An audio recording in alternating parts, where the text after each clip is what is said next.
Good morning, beloveds. Um, okay, I'm I'm struggling to wake up today. I mean, I've been up. I've been out for a run. It's really hot out there already. The humidity is, and they're talking the heat indices to be 111. So it's hot, and if you're like most people, the heat makes me sleepy, and so it's not helping. Fortunately, there was a good breeze, but I'm also, I don't know. I love and hate the memories on Facebook, and one of the reasons why I say that is because, and I should have been warned.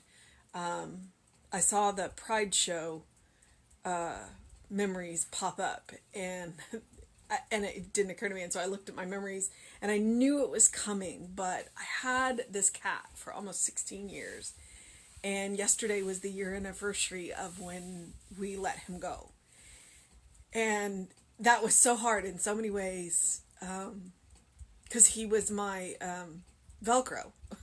He was the very definition of a Velcro kitty. If I was sitting down, he had to be in my lap, and if I was sitting down towards the end of his life, he had to be in my face, not just in my lap, but in my face. And he would sit with anybody. And if somebody else was in my lap, he would just, glom onto them. He wasn't really big enough to shove him over. And it was a Friday night, and we saw it, and we knew. And it was too late to do anything about it. And so we got up, went for a run in the park, which was really hard because we'd made the decision. We called the vet first thing in the morning, and the vet we normally use is, he was out of town. So we got one of his other vets, and the vet was really sweet, and the tech was really sweet. We've been with this vet for, the entire life of this cat. And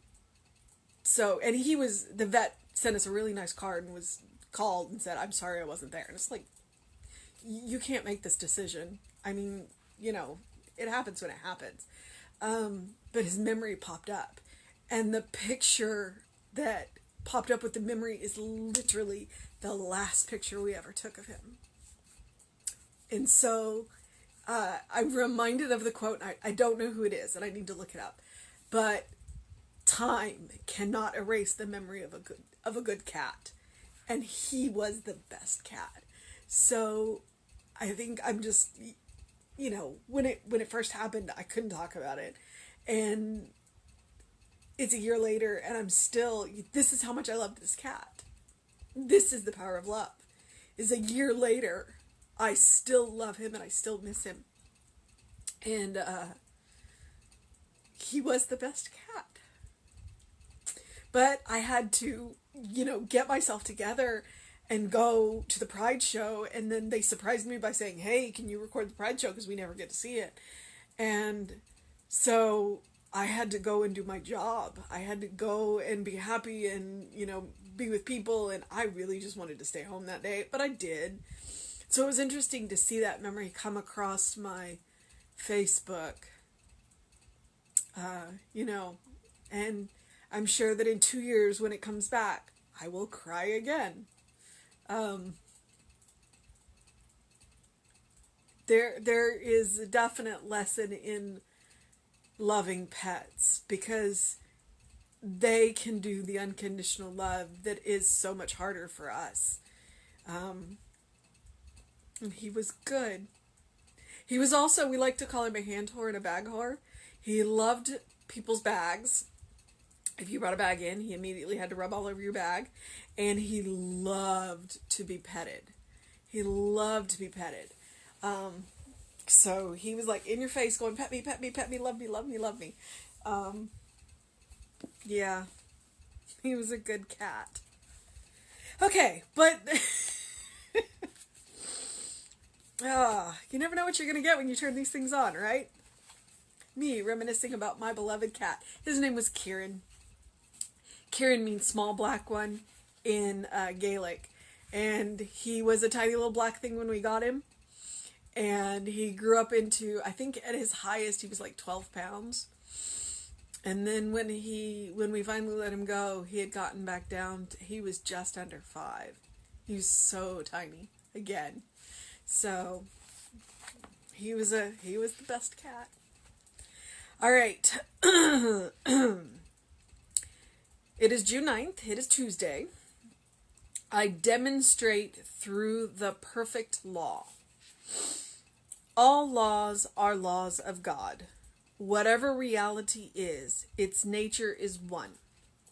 If I wish to demonstrate my good, I must faithfully and fervently declare that the law of the Lord is perfect and that this law is operating in my experience now. I believe that it is the nature of thought to externalize itself, to bring about conditions that exactly correspond to thought. Therefore, Therefore, I turn resolutely from every sense of lack, want, and limitation, knowing that even though I am dealing with an invisible principle, the perfection of spirit will be made manifest in my experience. Today, I declare that the law of the Lord is perfect in everything I do. It will externalize happiness. It will bring every good thing to me. Today, I am inwardly aware that there is a secret way of the soul. There is a secret pathway of peace. There is an invisible presence forever externalizing itself for me and through me. Today, I believe in divine guidance. Today, I believe that underneath are the everlasting arms. Today, I rest in this divine assurance and this divine security. I know that not only is all well with my soul, my spirit, and my mind, but all is well with my affairs. So I was doing homework. I have class tomorrow, the Bible Wisdom class tomorrow, and I was reading, and they were talking about law. I was reading the Hidden Power of the Bible by Ernest Holmes, and he was talking about if you want to feel safe and secure, then the place that we need to start is by recognizing the divine presence. If we are confident in that divine presence and in our relationship with that divine presence, then it is much easier for us to feel safe. So I'm just going to leave that right there for you to think about and come back to the reading. Okay, so all laws are laws of God. Considering what's going on in the world, that's kind of a harsh statement right now, but let's think about that. And we'll come back to it. Whatever reality is, its nature is one. So whatever we are looking at around us, what we have to remember is that it was formed from the one. So it is the one in multitude. If I wish to demonstrate my good, I must faithfully and fervently, I said it the first time, I can't get it through this time, declare that the law of the Lord is perfect and that this law is operating in my experience now. So we're talking about the law with the big L. We are talking about the law that does not have a personality, that does not judge. We are talking about the law that operates through us. When we send our intentions into it, it doesn't judge. It says, oh, this is what you want. Okay, I feel the intensity around that. Let me give you that. So we have to believe in it for it to work. We have to we have to give it the power. The power of our emotions. Treatment is thought wrapped in prayer. No, thought wrapped in feeling. Sorry. Wherever the intensity is, that is what we are going to manifest. So that is one of the reasons why when we are angry, it is important to be careful about the direction of our anger. It's okay to be angry. In fact, sometimes it's really good to be angry. But what is the direction of our anger? Because the old phrase, what we resist persists, that's what we're talking about. So don't focus on what you're angry about. Focus about what you want instead. And then believe that fervently. I mean, there is amazing power in anger. Do not let anybody kid you. If you use that power correctly, you can change the world. That is what's happening right now outside our doors. I believe that it is the nature of thought to externalize itself. That's manifestation. To bring about conditions that exactly correspond to the thought, which is why I was talking about anger. It's okay to be angry. It's a great source of power. Just be careful about where you are directing that power to. Direct it towards what you want, not what you are against. Therefore, I turn resolutely from every sense of lack, want, and limitation. Focus on what you want. I like the fact that when Jesse was talking about Jesus says, turn the other cheek. It's not turn the other cheek so that they can hit you on the other side. It's turn away from what you don't want and focus on what you do. That is one of the most powerful lessons that I think that so many of us have gotten wrong for so long, that when Jesus said that, I went, or when Jesse said that about Jesus, I went, oh, and then it shifted just about every other teaching that Jesus made. And I kind of went, it gave me a new way to look at Jesus. Knowing that even though I am dealing with an invisible principle, the perfection of spirit will be made manifest in my experience. So we can't see it, we can't smell it, we can't taste it, but we know that it's there, and we know that it's going to happen.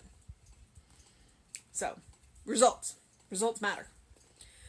Today, I declare that the Lord of the law is perfect in everything I do. It will externalize happiness. Okay, so if it will externalize happiness, that means happiness is an inside job. It's coming from in here. So we start with the happiness here and wrap that happiness around what we want, and then the law will externalize it, will manifest it in the outside. It will bring every good thing to me. Today, I am inwardly aware that there is a secret way of the soul. There is a secret pathway of peace. There is an invisible presence forever externalizing itself for me and through me. Let me try that again. There is an invisible presence forever externalizing itself for me and through me. God is there, and God is forever, and if you prefer the word spirit, spirit is there, and is forever coming through you for you. It is about us becoming conscious and recognizing it. When we meet that spirit, that cat that I was talking about, Kieran, that was spirit. That was absolutely spirit. He was a little spirit, and he was a little love of my life. That was spirit externalizing itself for me. Today, I believe in the divine guidance. I believe in divine guidance. Actually, I believe in divine guidance every day. But we're power statements. So today, I believe in the divine guidance. I believe that the words that come out of my mouth are the words that I need to hear, or that somebody else needs to hear. If you stumble upon this recording, then hopefully the divine guidance means that I have said something that resonates with you. Today, I believe that underneath are the everlasting arms. I had a conversation with Mayoki, and one of the things that she had to come to terms with in Buddhism is she missed the warm fuzzy of Jesus in Buddhism. And she said she had to find it for herself within her teaching. So if you haven't seen the warm fuzzy, keep looking. It's there.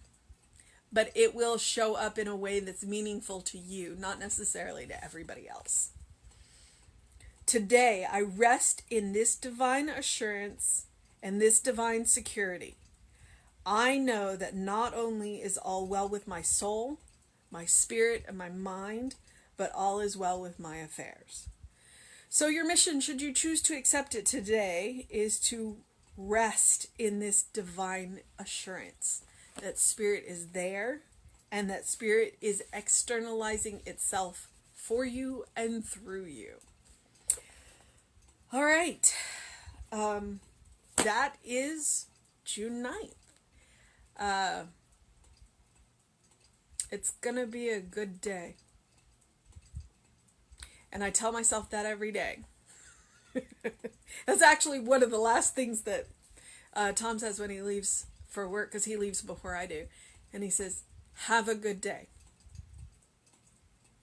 It's sweet. So I'm going to tell you to have a good day. And I'm going to tell you to do something loving for yourself, do something kind for yourself, do something compassionate for yourself today. I say that every day, and I mean it every day. Do something loving for yourself every day. And then make sure that you get some fresh air, get some move on, get your groove on, put your favorite song on. Do something to externalize that happiness today, whatever that looks like to you. All right, I'm going to go get the rest of my day started. Have a wonderful day, beloveds. I will be back with you 9 a.m. tomorrow. Reverend David will be on sometime after 5. No telling when. It's Reverend David. All right, beloveds. Have a wonderful day.